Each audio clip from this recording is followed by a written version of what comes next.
मध्ये आपल्याला बाळूमामा आणि मुळे महाराज हे दोन संत मिळून एक मोलाचा सल्ला देणार आहेत आणि ते सांगणार आहेत की देवाची भक्ती ईश्वराची सेवा काबर करावयाची असते.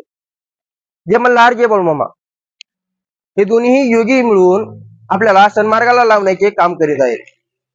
म्हणजे परमार्थ व प्रपंच न्यायनीतीने द्रव्य मिळवून कुलाचाराप्रमाणे व सतशास्त्राधाराने दानधर्म व्रते उपोषणे इत्यादी तत्वांचा मेळ आपल्याला ईश्वर भक्तीकडे लावतो. ईश्वर भक्ती एवढ्या जोखमीने करण्याचे कारण की त्याने हा नरदेह आपल्याला दास्यत्वाकरिता दिलेला आहे.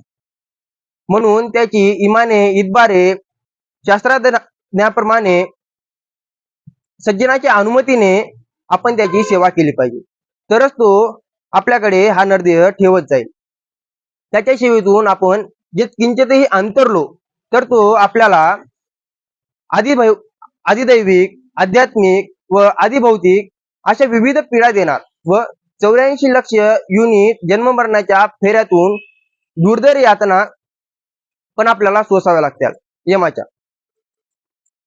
ज्यांना या विविध यातनेतून सुटायची इच्छा असेल त्याने संतांच्या आज्ञेचं पालन केलं पाहिजे, सन्मार्गाने चाललं पाहिजे. मामा सदैव म्हणत, अरे प्रसंग येईल तेव्हा राम म्हणा. मुळे महाराज म्हणायचे रामकृष्ण हरी म्हणा. हे दोघेही करतेपणा या गोष्टीचा करतेपणा आपल्याकडे न घेता पांडुरंगाची मर्जी असे म्हणत. हे पहा मित्रांनो, देव आहे. तुमच्यावर जेव्हाही संकट येईल तेव्हा फक्त देवाची आठवण करा. एका जागी बसा आणि त्याचं स्मरण करा. त्याच्यामुळेच हे जग चालतं.